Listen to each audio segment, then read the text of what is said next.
For a region who's built its strong economy on energy, NASA, and healthcare, the future could be daunting. The oil industry is under a microscope, the space industry is facing potential massive layoffs, and medical insurance reform is about to alter the way we pay for healthcare. So what does all of this mean for the future of our area? Add to that the signing into law of the Wall Street Reform and Consumer Protection Act, and our area faces a unique situation. I'm Ernie Manous, and this is Houston 8.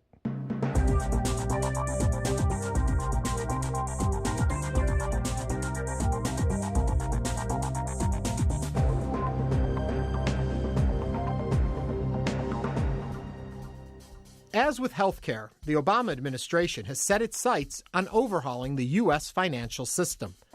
Two bills, the House's Wall Street Reform and Consumer Protection Act and the Senate's Restoring American Financial Stability Act, have been working their way through the U.S. Congress and now simply await a presidential signature.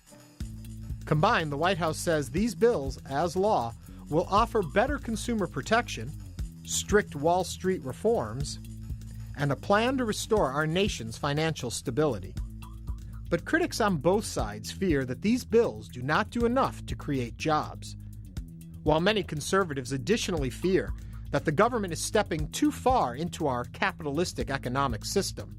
And liberal critics fear that the law will not go far enough to prevent another financial crisis, and through possible loopholes may allow Wall Street to skirt many of the bill's strongest restrictions. But the White House still feels that signing these acts into law will put stronger regulations on the banks and financial institutions in order to better protect consumers. Joining us tonight are John Beddow, publisher, Houston Business Journal, Dr. Stephen Craig, professor of economics, University of Houston, and Dr. Stephen Klineberg, professor of sociology, Rice University. Welcome, gentlemen, for being here. First thing we do want to point out is that since we edited that package earlier this week, the president has signed this reform into law. So let's just start right there. A lot of people, a Bloomberg poll that just came out said 80% of the people it polled had little or no confidence in the financial crisis being averted by this bill becoming law, and 50% believe that it'll benefit Wall Street more than it will the consumer. John, I'm going to start right there with you. Well, I'm going to start with my definition of politics that I ran across while preparing for this show. It's written by an English writer. He said the art of politics is the art of looking for trouble, finding it whether it exists or not, diagnosing it incorrectly, and applying the wrong remedy. Now, I think I can figure out where you're going to go with your feelings on this bill. Well, the financial reform bill is about 2,300 pages. Constitution of the United States, if you printed it out, double-spaced, would probably run about 10 to 20 pages. 2,300 pages of financial reform may have some good parts to it. Who knows? Very few of the members of Congress read the bill before they voted on it, but much less the public. Right, and even a clock's right. Broken clock is right twice a day. But the two things caught my eye with this. Number one, the Fannie Mae and Freddie Mac, which were one of the culprits of the financial crisis by encouraging banks to loan money to people who couldn't pay it back, is nowhere in the financial reform package. It has been preserved pretty much. And then there's another little bit of owner's trouble where insurance companies, instead of relying on actuarial tables to charge rates for life insurance, home insurance, are now being urged to set premiums at affordable levels for minorities, et cetera, which sounds good on the surface, but again, insurance companies for hundreds of years have been setting insurance rates based on the predictability of loss, and now they're going to be told to set rates based on who they're giving the insurance to by race, creed, national origin. The finance stuff is really important for us, really in the sense that the purpose of the financial industry is to allocate capital across the economy. And in theory, you want your capital to be sent to its highest and best use. And whenever we start hearing about business decisions in Washington, so sort of what you're talking about if Washington, D.C. starts setting insurance rates rather than the companies, then you worry that that's not going to happen. And so just to sort of bring it back to the structural change you talked about that's facing Houston, that says that we might have higher capital needs than average city, right? Because if we're going to be changing our industries in a bigger way than average, since lots of our key industries are undergoing these changes. Before we get too much into talking about Houston, just one more question about all this that I'm curious your opinion on, is that if you take the humanity out of finance, you take the worry about people and jobs and all that out, just talk about the financial system. Did it need an overhaul, or is our system, the way it is structured, would it take care of itself, ignoring the fact of unemployment and all that, just the system itself? There's some fundamental problems in any organization that are difficult to get around. And so they call it principal agent problem, or there's some other names, but right? And the idea is that the guy running the business doesn't necessarily own the business, right? And our big, modern, complicated societies, right? Lots of us own the businesses through our pension funds or whatever, right? But we own such a small share that we don't have much of a stake in trying to alter the decisions. And so if the person running the business doesn't have the interest of the owners at heart, then their decisions will be biased in certain ways. And so that's a fundamental problem, irrespective of how complicated you get. That's the nut and bolt of the thing. And so that says that there's room to argue that regulation has a role to, in some sense, try to force operators of the firms to reflect the owners. At the same time, regulation is a really cumbersome tool, and like that, and so there's really limits to the government's ability to solve the problems, right? Obama is not God. He can't magically wave his hand and have everything work perfectly. Yep. And there's a fundamental problem, and the question is, does regulation address it or not?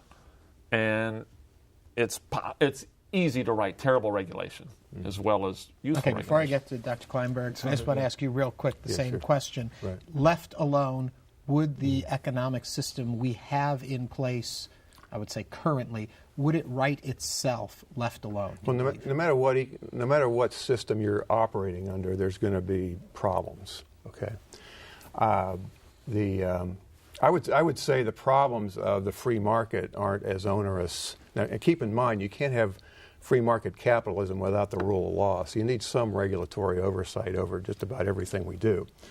But to put the entire financial system under the control of a relatively few number of people in Washington, whether they be legislators or apparatchiks or people who run the bureaus, I would bet my money on a freer market being able to have the system run better under that auspices than to have it under people with dials and levers behind their desk trying to manipulate the system. It seems to me both of you guys are talking as if we didn't have a financial meltdown, a serious crisis brought about by the failure of regulation over the last 20 years. That's where I disagree. Clearly we need something.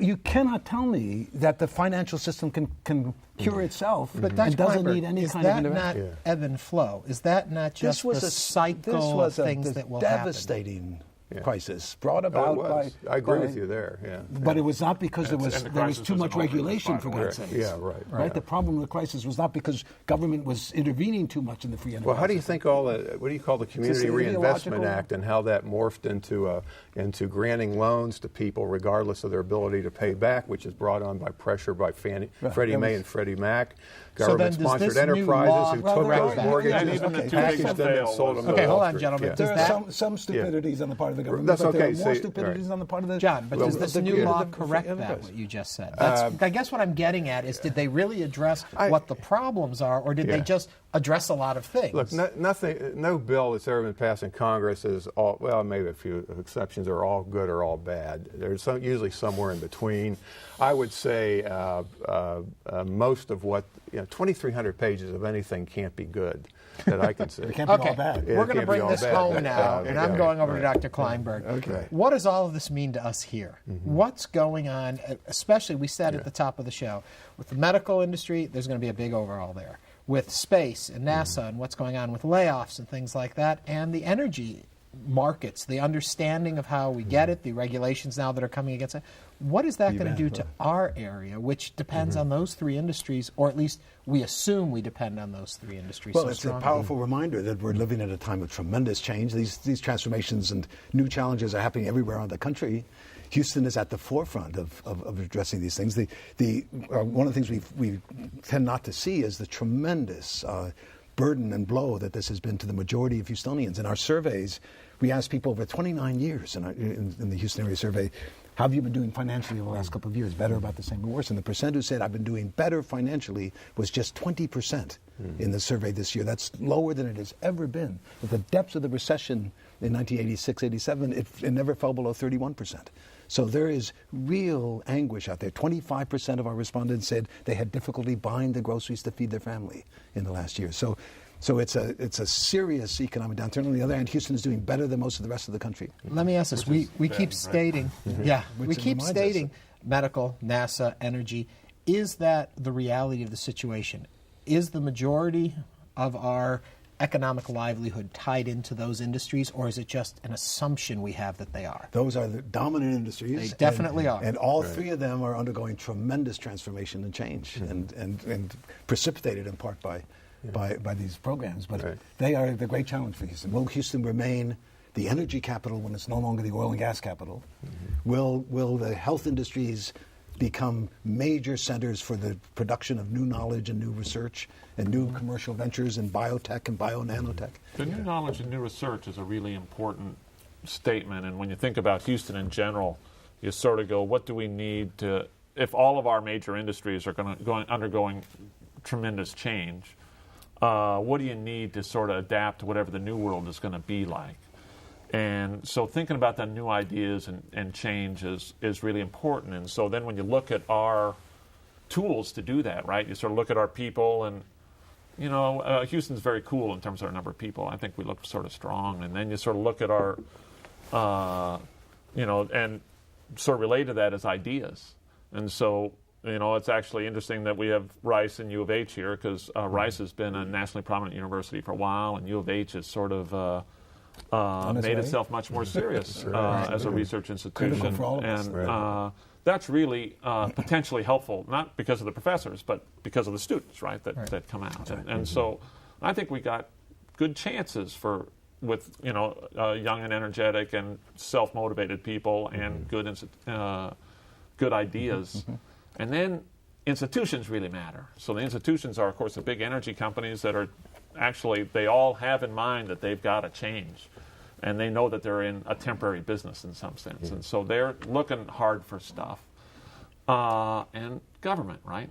And so the government is the last issue. And so we got the feds and the states and the locals. And, you know, these big federal government changes, I think, are all scary, because when you change a lot of things, you know, the idea is that no bill is exactly right. And the question is, can you sort out what was helpful to what's not helpful and sort of adapt the regulation, right? Well, so John, a lot of us are more comfortable with evolution rather than revolution. Right, and I want to say, John, that we look at these three areas, and yes, we admit that they're all going under great change, but I would say if you're in any position anywhere, these are the three industries you want to be involved with, because whatever the change is going to be, these industries will probably reinvent themselves and come out on top again. Is that safe to assume? You know, if this show would have been taped like 5 or 6 months ago, I'd say, well, Houston, low cost of living, taxes are low, the regulatory load is low. There's a reason why we're faring better in this bad economy than most cities, because most cities have high taxes, the government's big, and all that.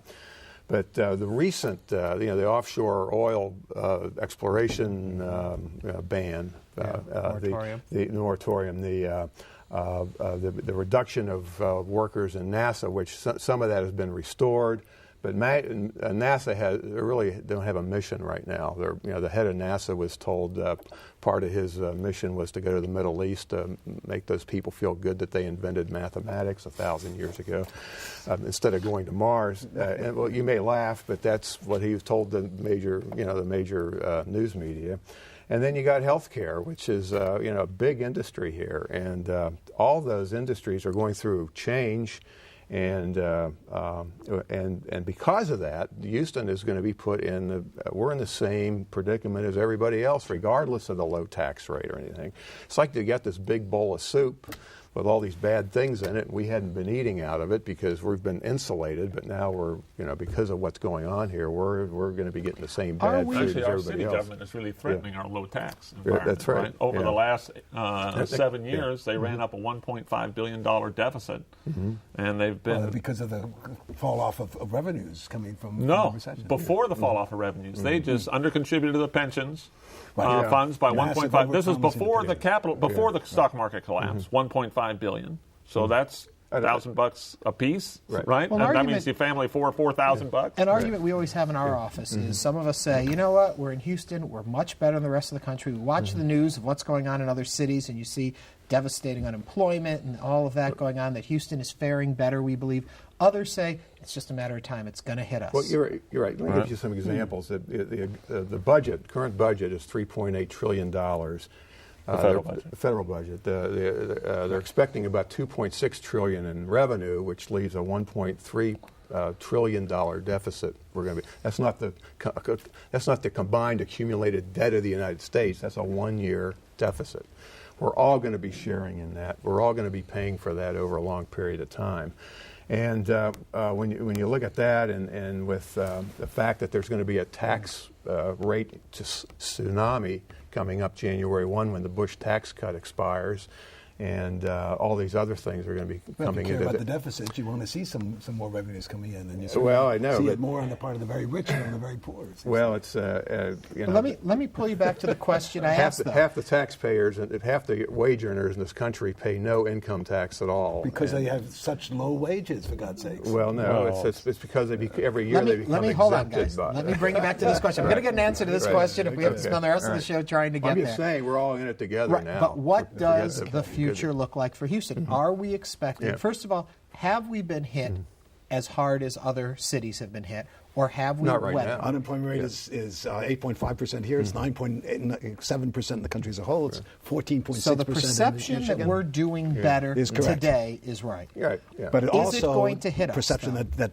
serious problems is equally correct. Right, but is it going to hit us? Is it going to, or are we going to, because it's so late in it, as the country is starting to pick up, that we're going to get that wave and never hit that? Well, you talk about I think the medical center, there's going to be some benefits derived from that. 100,000 people will be working at the medical center. That's right, and a lot of it will be paid for by you and I. And but you take medical device manufacturers, a lot of that's done here. A lot of that's technology transfer from all the universities goes there. Applied technology. There's going to be a whopping tax on medical devices that help pay for this healthcare plan. Dr. Craig, so you're going to see sum it up for me. What's going on? Well, you're going to have a big income transfer. There's going to be people who win and people who lose. We talk about sort of what we expect, and then you sort of go, what's the range of your expectations? And I think Houston is facing a broader range of possible expectations than the average place. In other words, we could continue to fare better than the rest of the country, but it's quite easy that we could fare much worse than the rest of the country. And Can we predict that at this point? I think we can't, because we're really unclear of what's going to happen on the healthcare stuff, right? So there's reasons to think that healthcare is going to continue to grow, but on the other hand, when you look around the world, you sort of go, no, it seems like it should be shrinking, right? The space stuff is being, quote, privatized, which is consistent with some of the things that were being said, right? And the energy industry, as soon as they invent the battery, Houston is going to face tremendous change. And but also there's tremendous potential here. There's tremendous potential. Exactly right. Applied technology and still inexpensive. We survived the 80s. Go back over to Dr. And we Klineberg. survived the 80s, right? And so we're experienced. And that's a great lead into what I want to ask Dr. Klineberg right now. Looking at the 80s and how we handled that, lessons learned there, will they help us now? Have we figured out how to weather it so we don't face... And I know what you said is that it actually could be considered worse now than it was in the 80s by your surveys. In terms of the personal experience. Right. But, this is a city with can-do attitudes. It's a city that is one of the least expensive still major cities in America to live in. It's a city that has specialized in applied technology.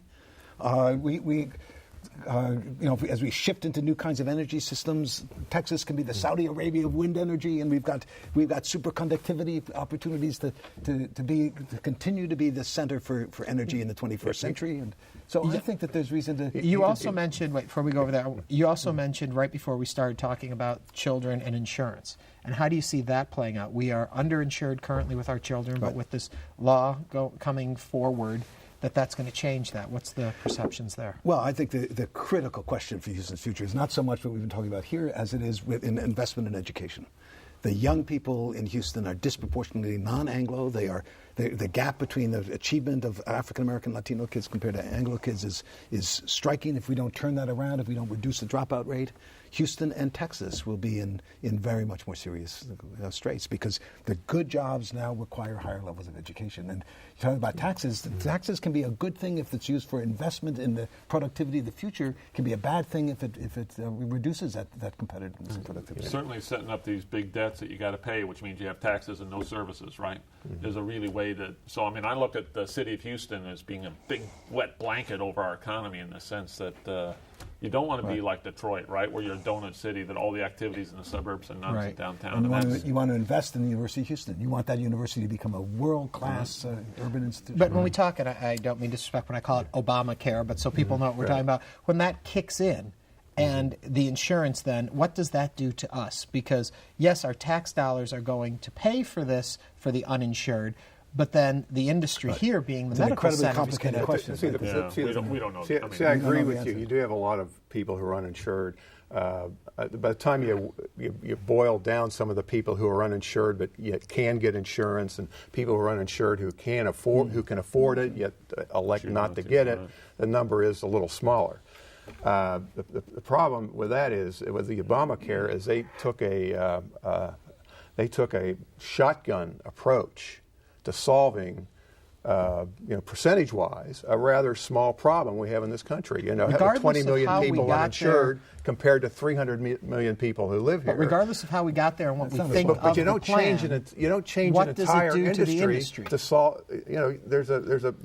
Going to be more money going into healthcare, not less, right? So we attacked access, not cost. So since they attacked access, that means there's more money that's going to go into healthcare. Now, you worry about where it's going to come from and what parts of healthcare it goes to, right? So clearly, the federal government changes might be overshadowed by the other changes in industry. Clearly, the way we do medical care has been changing, right? We're relying less on centralized hospitals and more on services at home and stuff like that, right? And there's lots of reasons to think that's not the wrong way to go. And when you talk about how to care for children, the question is, do you want them all to go to Ben Top? No, you want, right? And so... You've got great opportunities here. So there's lots of... So just looking at the medical center is not the whole healthcare industry. Yeah, right. And what happens to the medical center could be very different than what happens to the healthcare industry in general. One of the lessons from the 80s, which was that when all the oil equipment manufacturing firms lost all their customers, lots of them survived by making other stuff. And like, what other stuff? Well, all kind of stuff, right? Because there's all these small firms that all were really aggressive at saving themselves. And our healthcare providers are going to be facing the same thing. And so, I think it's, even if the big three industries for sure are going to radically change. And sort of saying exactly how the changes are going to transpire is going to be hard. You just touched on it. Houston's got a very strong entrepreneurial class. Exactly. All those low taxes and the small government really feeds and supports the entrepreneurial spirit that's in this city, and it's pretty much unmatched all over the country. If you read Forbes, Fortune, they've been coming out with rankings now for the past 2 or 3 years about the strength of the economy in Houston being based mainly on the fact that entrepreneurship is strong here. You can see it in the census data. About the speed of recovery from the recession of the 80s. That's right, and